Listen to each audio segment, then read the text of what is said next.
वो तमाम शहरी जो ऑनलाइन ख़रीदारी करते हैं उनके लिए ये एक बुरी ख़बर है और ख़ास तौर पर साथ ही साथ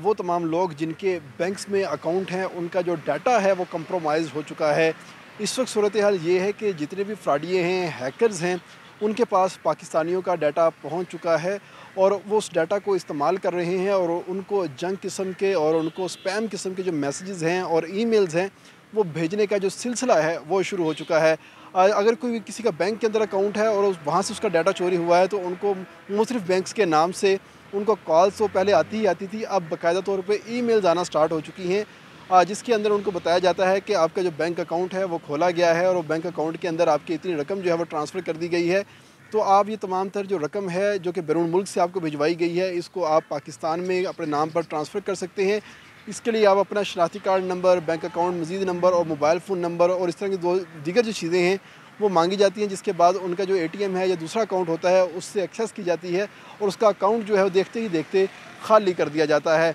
जबकि दूसरी सूरत में जो पाकिस्तान पोस्ट का जो डाटा है वो भी काफ़ी हद तक कंप्रोमाइज़ हो चुका है और शहरियों को जो मैसेजेस हैं मुख्तलिफ़ नंबरों से वो भेजे जाते हैं और कहा जाता है कि जो आपका कोरियर है जो कि आपने मंगवाया था उसका एड्रेस ठीक ना होने की वजह से हम उसको डिलीवर नहीं कर पाए और आप जो है इस वेबसाइट्स के ऊपर हमसे रब्ता करें और उसके बाद हम आपको आपका जो कोरियर है वो आपको डिलीवर कर देंगे। लेकिन जैसे ही शहरी उस वेबसाइट के ऊपर जाता है तो उसका जो डाटा है वो कंप्रोमाइज़ हो जाता है और उसकी जो तमाम तर पासवर्ड जो कि उसके मोबाइल के अंदर महफूज होती हैं, जिसके अंदर जीमेल, फेसबुक, इंस्टाग्राम, टिकटॉक, इन तमाम के जो पासवर्ड्स हैं वो ले लेते हैं और बाद में उनके नाम के ऊपर फेक अकाउंट बनाते हैं और उनके दोस्तों को, अज़ीज़ व अक़ारब को मैसेज भेजकर उनसे पैसे मंगवाते हैं। और ख़ास तौर पर साथ अगर किसी ने अपने वॉलेट के अंदर जो कि मोबाइल वॉलेट होता है उसके अंदर उन्होंने एटीएम के जो पिन है उसको सेव किया हुआ है या अपने क्रेडिट कार्ड के नंबर्स को सेव किया हुआ है या अपने घर के जो मुख्तलिफ अकाउंट्स हैं उनको सेव किया हुआ है, तो वो भी तमाम तर चीज़ें जो हैं वो कंप्रोमाइज़ हो जाती हैं और उसके बाद उनको काफ़ी हद तक नुकसान पहुँचता है। इस हवाले से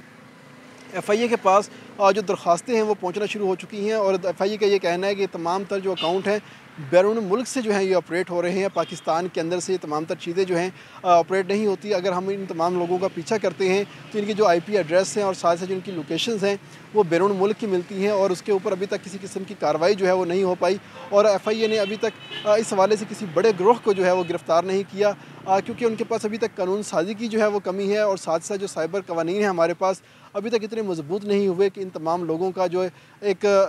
कार्रवाई है वो उनके ख़िलाफ़ की जाए। क्योंकि सबसे बड़ी बात है कि पाकिस्तान के अंदर किसी भी क्राइम को अटेम्प्ट करने के हवाले से किसी किस्म की कोई कार्रवाई नहीं होती अनटिल जब तक वो क्राइम हो ना जाए और उसके हवाले से कोई मुद्दई बनकर इदारों के पास चला ना जाए, उस वक्त तक उसके ऊपर कार्रवाई नहीं होती। और यही जो है सामना करना पड़ रहा है एफआईए को। अगर कोई मुद्दई बनकर उनके पास चला जाता है तो उन लोगों की जो लोकेशंस हैं वो बैरून मुल्क की निकल आती है, जिसके बाद वो लोग जो हैं वो बच जाते हैं और शहरी जो हैं वो अपने हाथ मसलते रह जाते हैं और उनका अकाउंट जो है वो खाली हो जाता है। या जो उनके अज़ीज़ व अक़ारब हैं उनको जो फेक मैसेजेस जाते हैं उसके ज़रिए उनको जो पैसे हैं वो भेजने पड़ जाते हैं और उनको नुकसान होता है इस हवाले से। और जो एफआईए का ये कहना है कि अब हमने साइबर क्राइम के हवाले से अलग से अथॉरिटी बना दी है, तो उम्मीद की जा रही है कि इस अथॉरिटी के बनने के बाद जो साइबर क्राइम के जो केसेस हैं उनके अंदर कुछ हद तक कमी आएगी। लेकिन अभी तक उनके हवाले से किसी किस्म का कोई कानून मौजूद ना होने की वजह से उन लोगों के ख़िलाफ़ किसी किस्म की कार्रवाई नहीं हो रही। जी।